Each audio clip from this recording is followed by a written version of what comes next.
Hi, it's Jamie Mock, CFO of Moderna, and you are listening to the CFO Thought Leadership Podcast. This is episode 1088. Is how can AI help us to make better business decisions to enhance creativity? And it absolutely can do that. And we see that, especially the more advanced users who are using AI every day. I put myself in that category too. There's very few tasks that I don't begin with engaging with an AI to help to brainstorm or assess or synthesize. So it makes me better, more impactful, more creative, more innovative. And that's not always how people think about these tools, but the potential for impact there is enormous. And so how you measure that is a little trickier. I'm not sure we figured that out. If anyone in the audience does know, let me know. I'd love to learn from those experiences, but we know it's there. I know firsthand from my own experiences there. And that gives us more motivation to invest aggressively.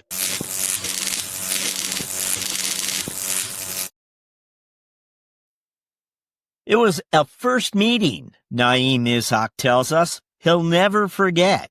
Seated inside the office of Salesforce's chief product officer, he began pitching a bold new pricing model. Yet the product chief cut him off, bluntly telling him to figure out the numbers first. Then we'll talk strategy. Ishaq admits the numbers he inherited as a newly minted FP&A leader at Salesforce were still a little messy. Well, that could have gone better, Ishaq recalls thinking. However, by persevering rather than shrinking from the challenge, Ishaq tells us he eventually earned the trust needed to advance his pricing insights. You'll hear that story and much more on today's episode. Our talk with Naeem Ishaq begins after this. When it comes to company spend, most finance teams are on defense, reacting to surprise spend, chasing receipts, saying no. But there's a better way. Meet Brex, the AI-powered spend platform that boosts a company's control, earnings, and speed. 99% of customer spend is compliant. 11 million hours saved on expenses and accounting through automation. $681 million plus dollars back to customers in business building rewards. Make every dollar count with Brex. Hello, we're speaking with Naeem Ishaq, CFO of Checkr. Naeem, welcome. Thank you, Jack. It's great to be here. How are you doing today? We're doing well, Naeem. And when we last spoke 7 years ago, you reflected on the pivotal roles at Square and Salesforce that shaped your finance perspective. And as you look at that arc of your journey today, and yes, I'm asking you to look back again, I'm afraid, but it's too good an opportunity. You just have such a treasure chest of career experiences, including your current chapter at Checkr. And you've been there a while now. It's 2020 you arrived, so you've got 5 years under your belt there. Congratulations. I know you're now Chief Strategy Officer as well, so we look forward to talking to you about that. But first, what experiences stand out to you now as having prepared you for this CFO role, highly strategic CFO role that you've demonstrated? What would you share with us? Yeah, I think a few things, and maybe give a little bit of the walk here. As some folks on the call might know, is I started actually as an entrepreneur in 1999 as an undergrad. Not the most typical beginning for a lot of CFOs, but I was obsessed with computers, obsessed with technology, and grew up in a family of entrepreneurs. So it felt like a natural place for me to begin. Didn't succeed, unfortunately. And then from there, I had sort of what I'll describe as like 3 phases of my career. The early phase, I spent several years at Intel, 6 years, in fact, in a variety of finance roles and strategy roles. That was great. I felt like I was going to school every day. I was learning so much. And very much so felt the presence of Andy Grove, who, had built a business alongside the founders there. My mid-career started when I joined Salesforce in 2008. At the time, Salesforce was still a relatively small company, public, $4 billion-ish market cap, less than 2,000 employees, held many, many different roles there. And what I really found at Salesforce was how to grow and build teams, to scale that out and start to have an impact at an enterprise-wide level. I was able to go do that. It was an amazing experience, very formative in my career. And From there, I was able to and fortunate to join Square, which was what I described as the first proper executive role I had in 2012. Square was an even smaller company, less than 200 people at the time, but an amazing opportunity to work with Jack Dorsey as the founder, Sarah Fryer, who was the CFO there at the time. And we took that company public. That was my first IPO experience that I had, which was amazing. And then finally, the later part of my career was started with my first CFO role back in 2016 at Box Wholesale. I was then CFO at Circle Internet Financial out of Boston. And then, as you mentioned, Jack, the CFO and now Chief Strategy Officer here at Checkr for the last 5.5 years. Yeah, just an amazing trek for you and a great summation overview. Morning, can you go back and we'd love for a lesson or a moment that stands out to you? Again, you worked alongside some of these exceptional finance leaders in your past. Perhaps from working with leaders like Sarah Fryer, who, of course, made headlines in the last 12 months as she joined OpenAI. But during your what would you share with us? What comes to mind when you think of those real learning experience and takeaways? Yeah, I think you can tell that story through the experiences of leaders that I was fortunate to learn from. So I'll give you a couple examples. Yeah. Maybe starting at Intel, my manager there for most of those years, a gentleman named Dan Delmore, who was the controller of the division I worked in. I learned a lot about what it just means to be a professional and to have an edge from a finance seat to go and drive business impact, to not just report the score, but actually go and make the score. And so I'm incredibly indebted to Dan about that. He also taught me a lot about how to lead people, how to connect with them, how to drive impact, from that seat as a leader, with analytical rigor, but then also with a lot of empathy. So learned a lot from him. With Sarah, who I first met when she became my manager at Salesforce, and then, of course, I followed her to Square. What I learned from Sarah was the ability to cast an incredibly wide net of impact and influence, not just within the company, which she certainly did. And I mean, it was amazing how quickly she was able to do that at Salesforce, but externally, especially. Sarah has this amazing magnetic charisma and ability to influence and inspire people. At a level that I've rarely ever seen. So it's like, if you want to be the best, you got to follow the best. And so it's great to learn from her. And that's rooted in this insanely high degree of competence and intelligence that is visible to just anyone who works with her. And so, if there's a lesson in both of those experiences, it's a cliche, but it's very true. It's like, be around the best people you possibly can, because there's no way that's not going to rub off on you if you're paying attention at all. Interesting. I forgot your career really begins with an entrepreneur chapter, which is interesting. But then you step into the Intel world. This large enterprise back then was giant, and then you leave for Salesforce. And Salesforce is really at an interesting point in its growth and maturity. It's really growing into something, I think, when you arrive. Can you give us a sense of the organization? And again, but you're stepping off this wide body Intel enterprise into the Salesforce environment. Yeah. Tell us something about that. Yeah, it was, although it was public, it was, again, certainly compared to where it is today, a relatively small company. Its level of maturity around financial planning and driving business decisions within its finance org was still very nascent.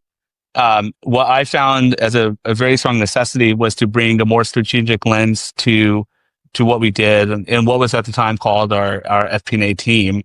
And so I started a new team. We called it FP&A, Strategic Planning and Analysis. And that team worked in closely with the business on things like M&A, long-range planning, that drove more transformative impact to the organization. And we recruited from a little bit of a different profile than the FP&A team had been doing historically. We had a lot of success, a lot of big wins. We did things like deploy the first customer lifetime value model at Salesforce. I actually built that model with my own hands. We built and deployed the first long-range plan for the company. Again, I actually built that model with my own hands, usually between 10 p.m. and 2 a.m., while I was also building the team and scaled that up to about, it was a few dozen people, including today, actually, many CFOs, some public company CFOs who worked on that team, which has been really great to see, including, the CFO of Procore was on that team along with me. And so that was great. It was a great experience. And, I think really helped the team to become more impactful and more mature and help it to achieve what it has today. In your time there, and I'll point out, you mentioned that you were 6 years at Intel, but it was 4.5 at Salesforce and 4 years at Square. So you're really making an investment of years at each of these places. Mm-hmm. And the growth that happens during the time you're there is it really had to be a interesting place and time to be. Tell us something about, you're doing a lot of firsts, as you described, as Salesforce scales. And, they were pretty forward thinking about partnering with the business, but what did you encounter? And did it change while you were there? Did they become more accepting of these finance people, all over the business or not? Yeah. I give a lot of credit to our founder, CEO, Mark Benioff. Mark was just incredibly well-rounded and incredibly astute on, frankly, every part of the business. And by his nature, is a product guy, I think, early in his career, but, the consummate salesperson, as most people are aware. But he also was incredibly astute about financials and I think a real master in how he managed Wall Street.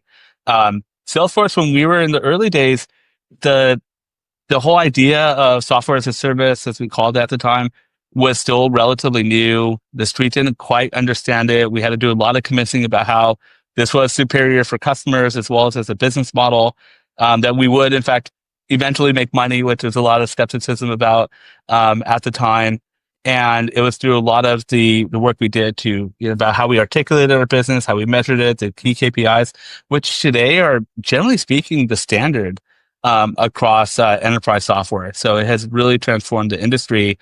And it was fun to be a part of that experience, to learn from that, and then in many ways actually invent some of those key metrics and get them deployed broadly, even outside of the business.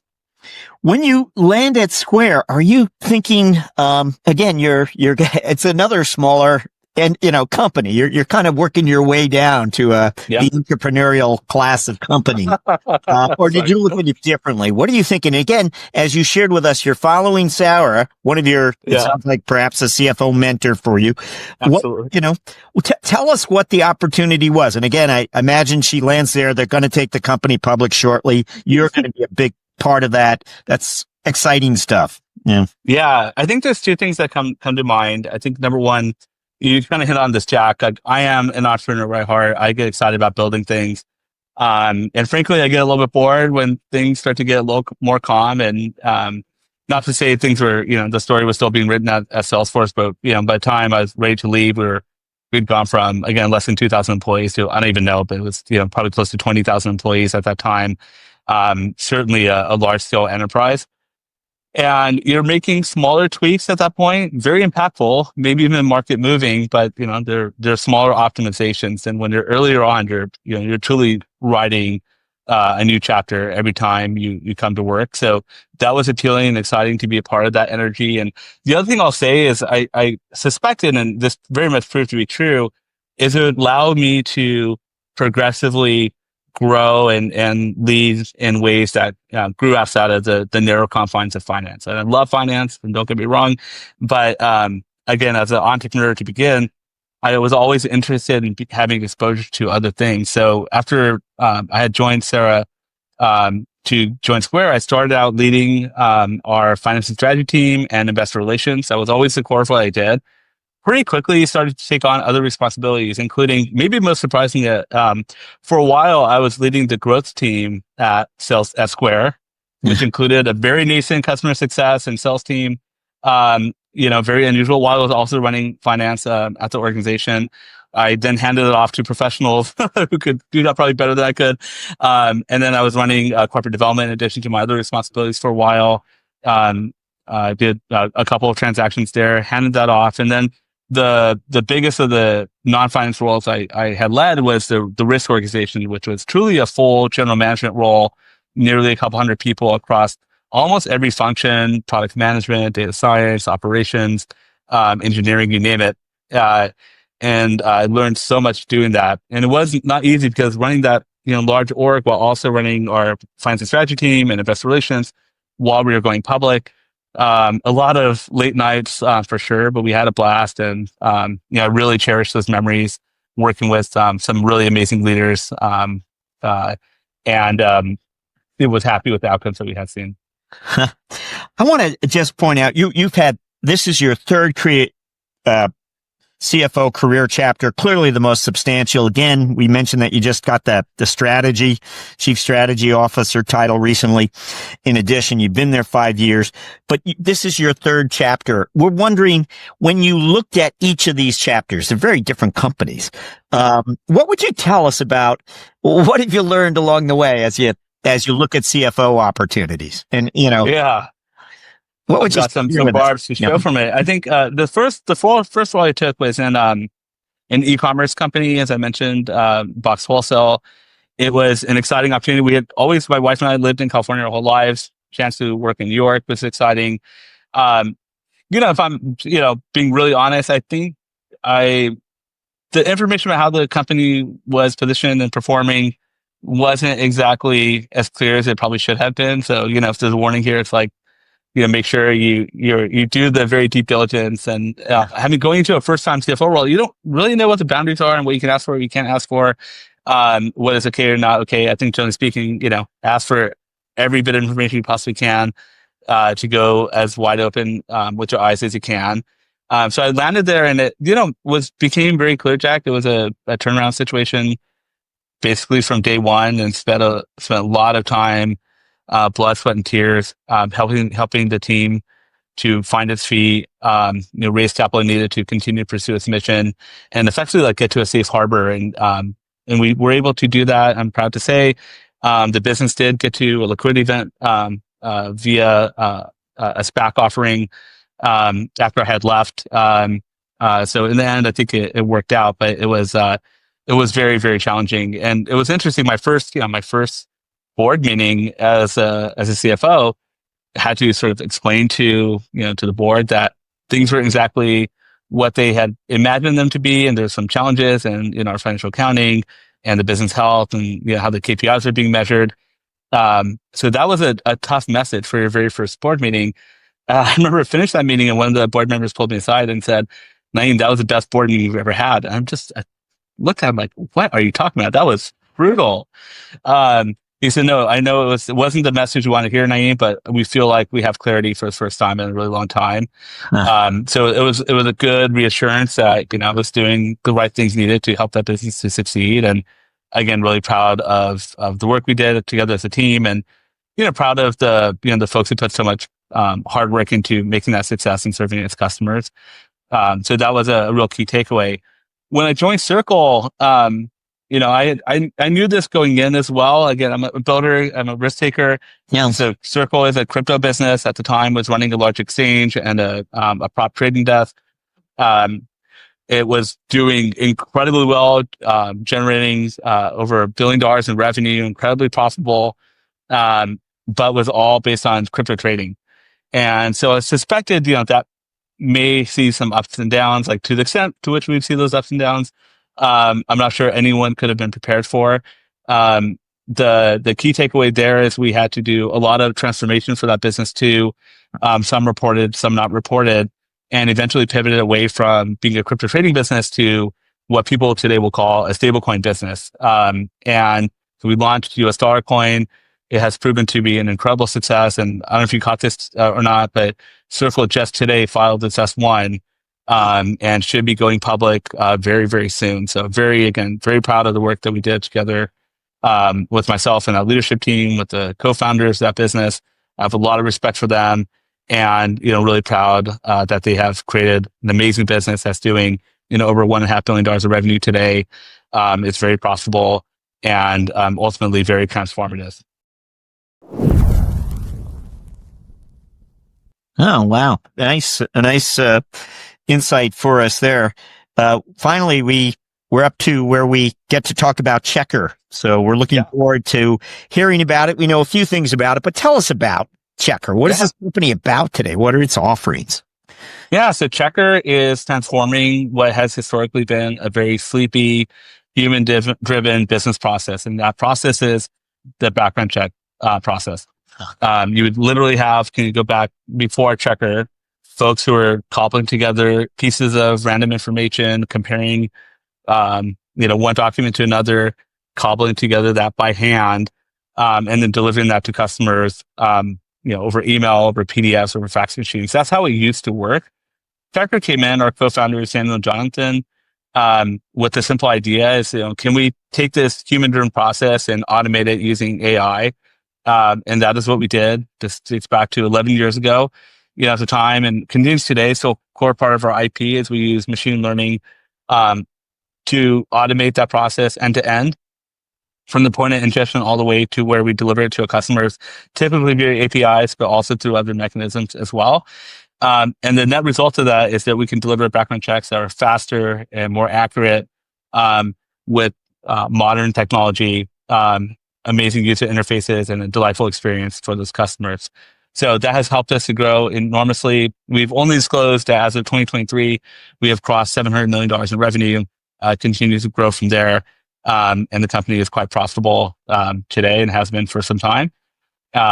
We see ourselves ultimately as a data platform business, and the people data graphs on top of which all of our services sit is now starting to open up doors and new business opportunities around trust and safety that we're very excited about. Well, and just to mention, yes, it's privately held, and you have a sort of an elite lineup of investors behind it for some time now. Could you tell us something about, I want to talk to you. We want to talk to you about AI and this new environment where we're all getting educated quick about it.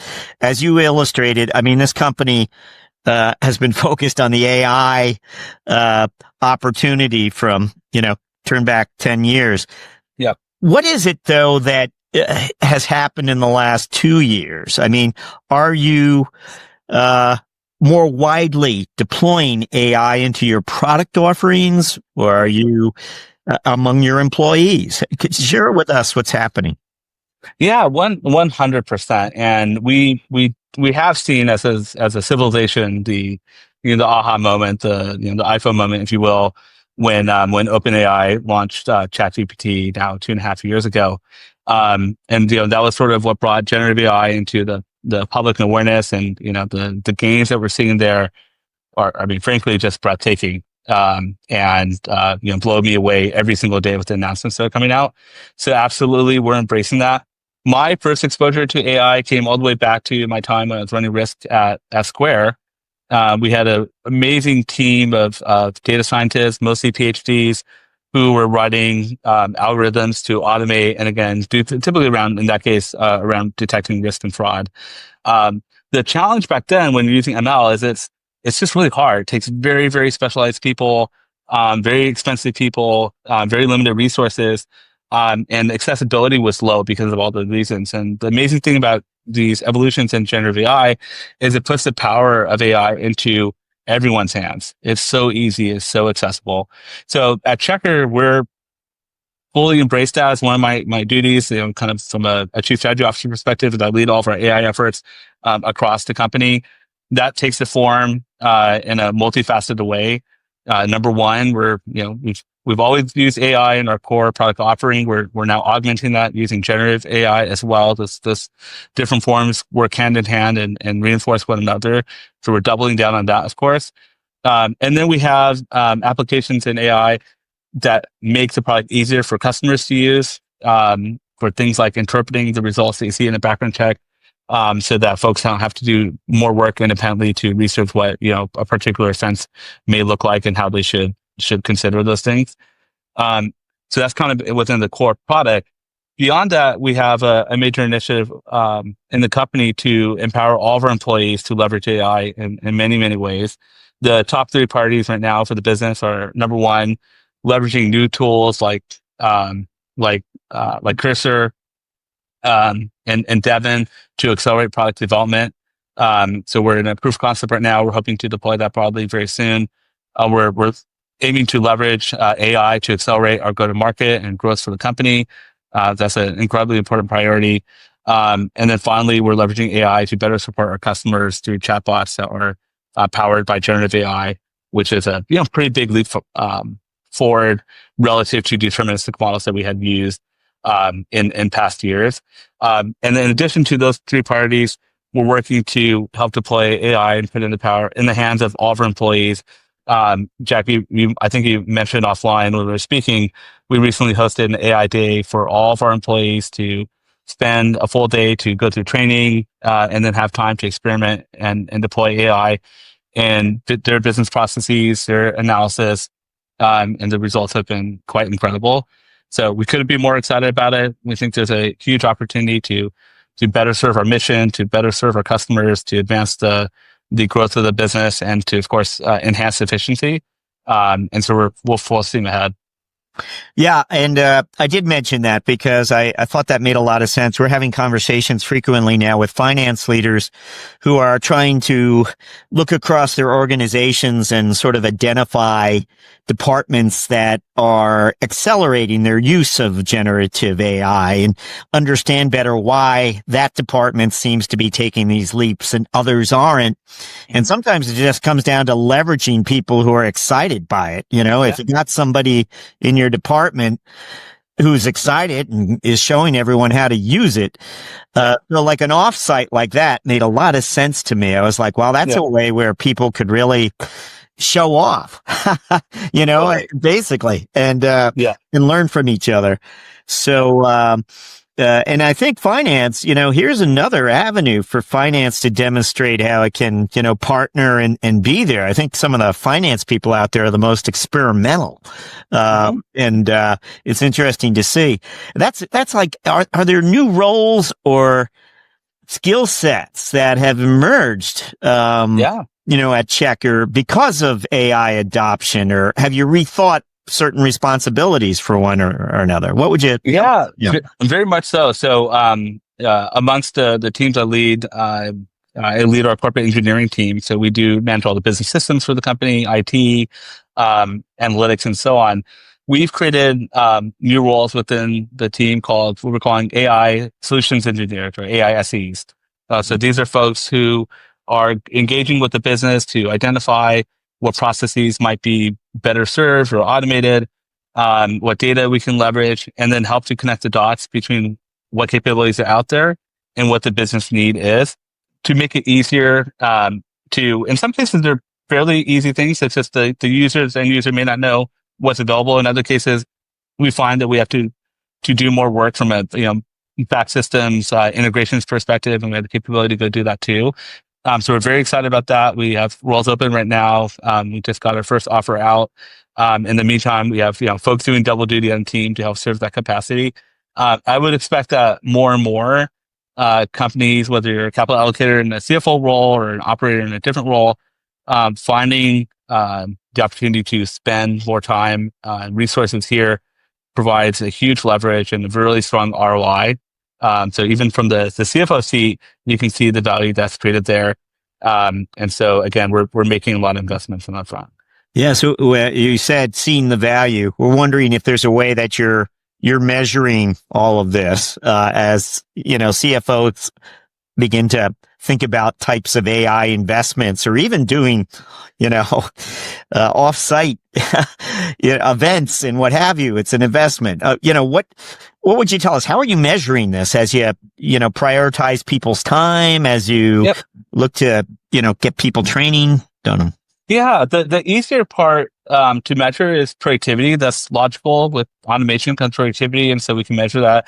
It is team specific, of course. How you measure an engineer's productivity versus the finance person productivity are different. And we have those KPIs in place to evaluate that. The harder part to measure, but we believe it's very real, is how can AI help us to make better business decisions to enhance creativity? And it absolutely can do that. And we see that, especially the more advanced users who are using AI every day. I put myself in that category too. There's very few tasks that I don't begin with engaging with an AI to help to brainstorm or assess or synthesize. So it makes me better, more impactful, more creative, more innovative. And that's not always how people think about these tools, but the potential for impact there is enormous. And so how you measure that is a little trickier. I'm not sure we figured that out. If anyone in the audience does know, let me know. I'd love to learn from those experiences, but we know it's there. I know firsthand from my own experience it's there. And that gives us more motivation to invest aggressively. I have understanding sort of a simple understanding of what Checkr undertakes here as it looks into job candidates and checks their background and looks for any conflicting information, I suppose. But to do that, I mean, what can you share with us? Is the batting average getting stronger, better? I mean, does AI appeal to us? I don't know how but and clearly it comes down to the customer. And what they're experiencing. So it's customer experience, I guess. But I mean, how are you, advancements in AI perhaps really advancing this type of offering?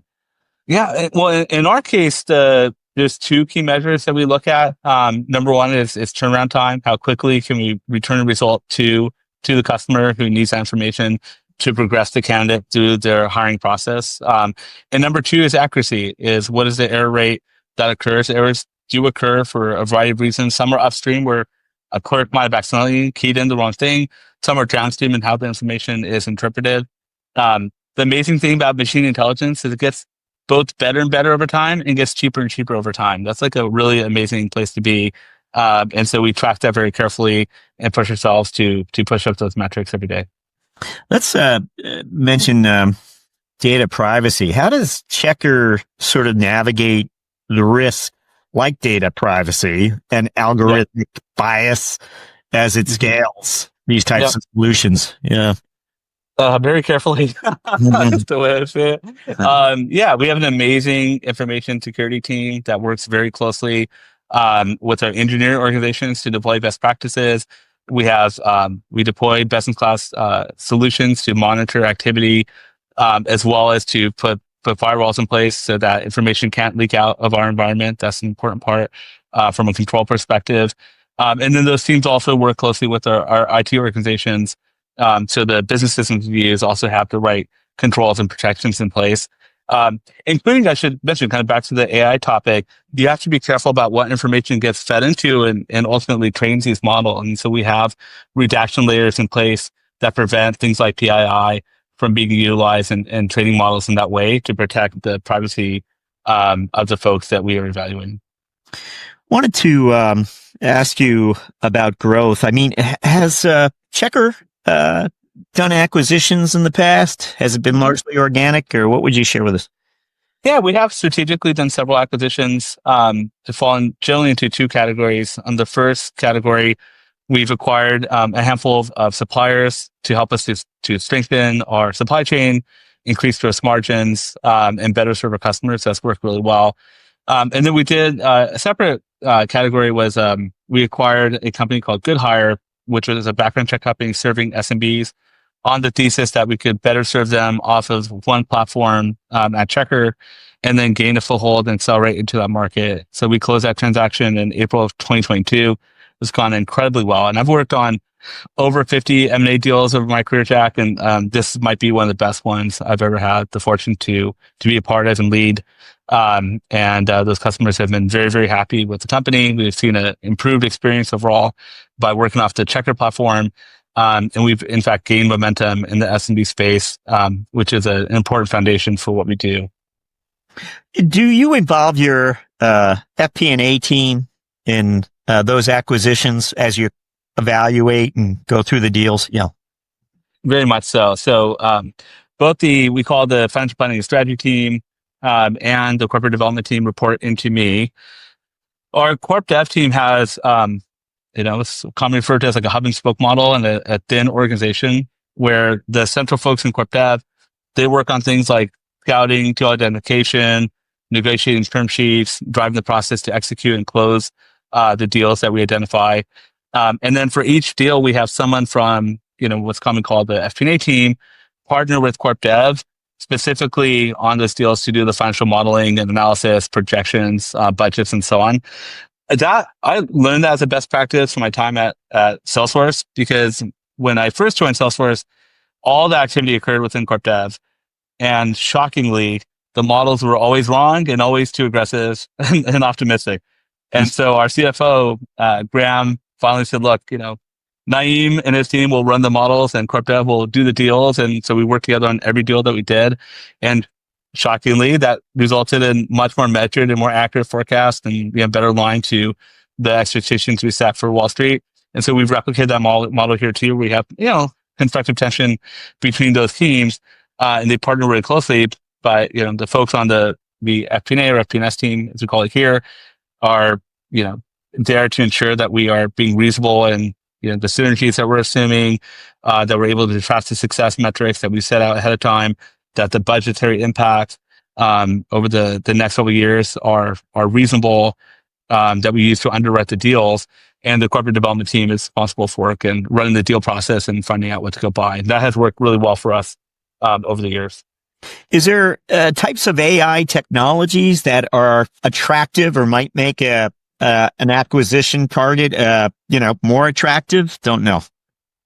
What we found so far is AI has been helpful in terms of just kind of landscape analysis. And, there's these functionalities called deep research and many of these tools that help us to identify what targets may be out there. This just saves us enormous, hundreds of people hours as we're doing these processes. You have to check the work, of course. Hallucinations do occur. The data is not always perfectly accurate, but if you know how to work through that, it can be a real boon. So that's where it's been the biggest benefit at this point.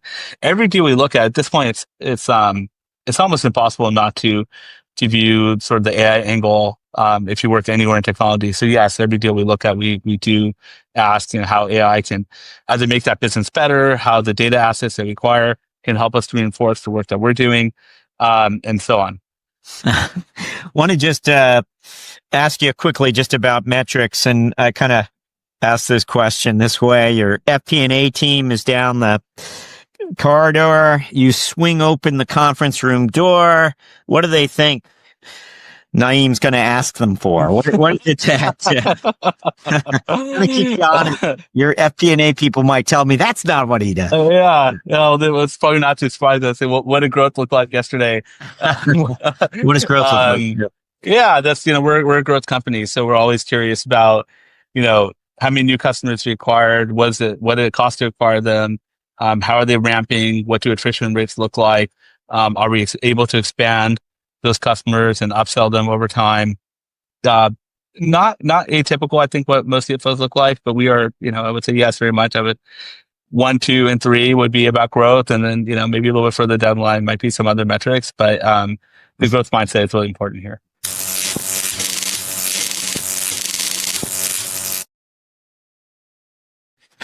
Naeem, we are up to what we like to refer to as our finance strategic moment question.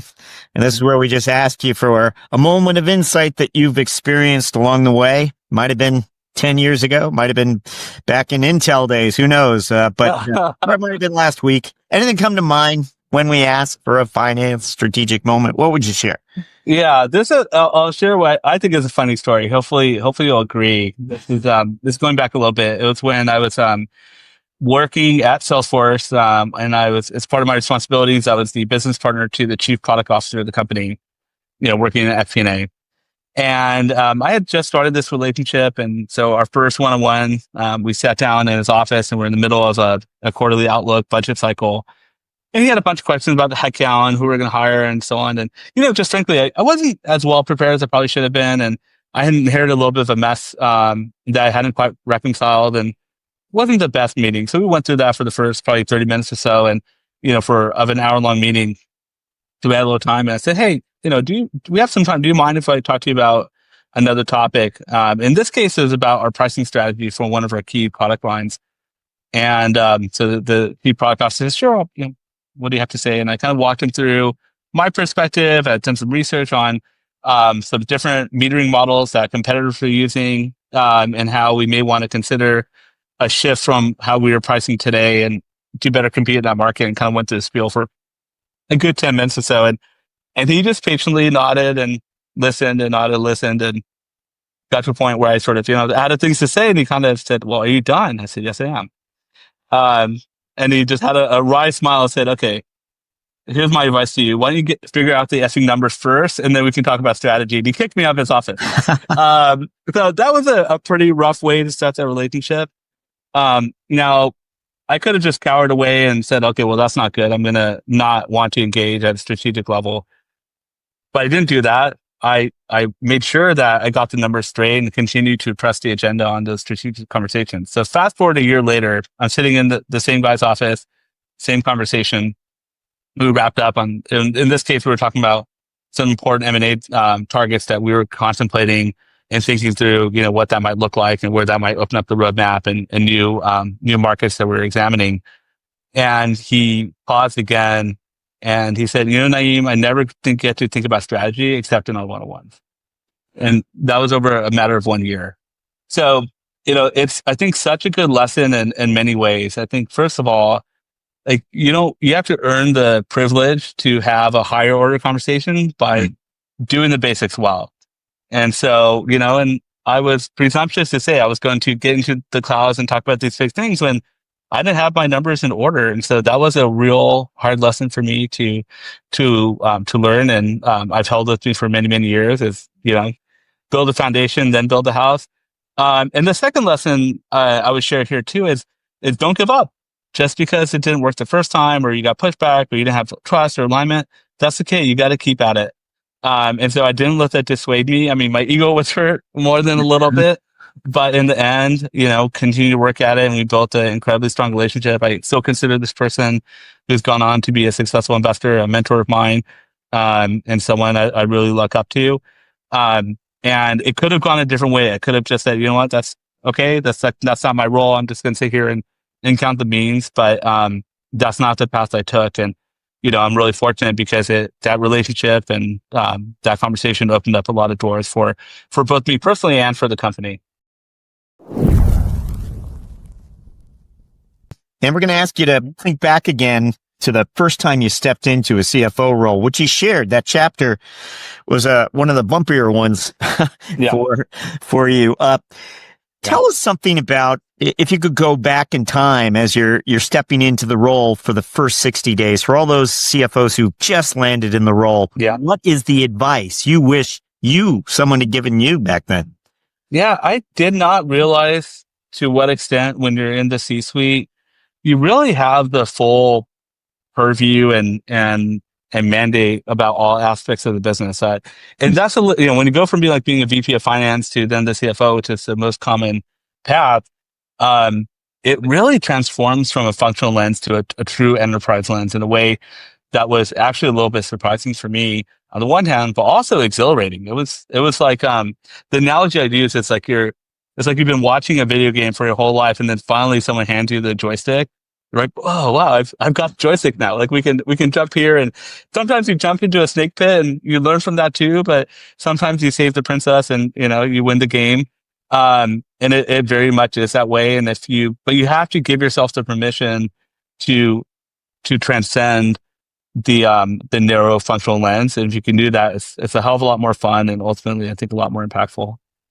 Naeem, I have to believe you're someone who has changed jobs according to your network. Again, you shared with us your jump from Salesforce to Square, but the CFO roles, ever use recruiters, or is it really your network that's... Yeah, so both, absolutely. I think there's a handful of really amazing executive recruiters I've worked with over the years, both as a client and someone who's hired them to source talent. True partners comes to mind. They have an amazing CFO practice and finance practice. Launch search partners comes to mind as well. And then for folks who are more, maybe for roles they're recruiting for, they're more mid-career. A firm I worked with over the years called BVOH was recently acquired by, I believe it's called Vaco as well, and the team there is really incredible. So yes, they've been great partners for me when I'm looking for great talent, or when bringing new opportunities to me as well. And then equally, and if I look at over the course of my career, half of these roles have come in through exec recruiters I know and have a relationship with. Others have come in typically to like a board member who I know through my network who said, hey, this is a really great company. Checkr was that way, actually. The board member from YC Continuity, Ali Regani, I knew through Jack Dorsey. He pinged me and said, hey, you have to meet Daniel, the CEO at Checkr. And at the time, I had never heard of Checkr. I didn't know what it was or what they were doing. And he said, trust me, this is an amazing company. It's my favorite company in my portfolio. And so I did it almost as like a favor to him. And I'm so glad I did, because I sat down with Daniel and heard about the business and its growth rate and the impact it was having, both from a business point of view as well as from a social impact point of view. I was completely blown away, and I've been so fortunate here for the last couple of years. Yeah. Wow. Wonderful insight there. We always like to ask our guests to reflect a little on the personal side with us. Naeem, you shared you come from a family of entrepreneurs. Anything you share with us from the personal side? Anything that sets you apart? Anything maybe your colleagues might not even know about you? Yeah, I'm a first generation immigrant. My dad, it is the American dream story. He came to the States with $20 in his pocket and nothing else. In fact, my it's kind of a crazy story. I didn't see my dad till I was 1 year old, because he came to the States when my mom was pregnant with me. And so, we were back home in Pakistan with myself, my mom, and my two siblings.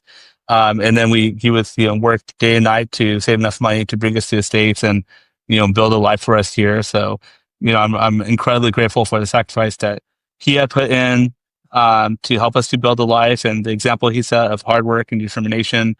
And I'm really grateful for this country. It's like, we're really blessed to be a part, as Americans, and we have our flaws.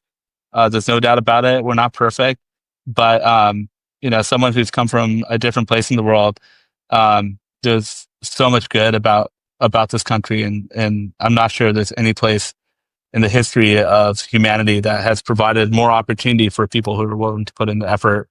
And so I'm really grateful for that too. Wow, Naeem, thank you for that.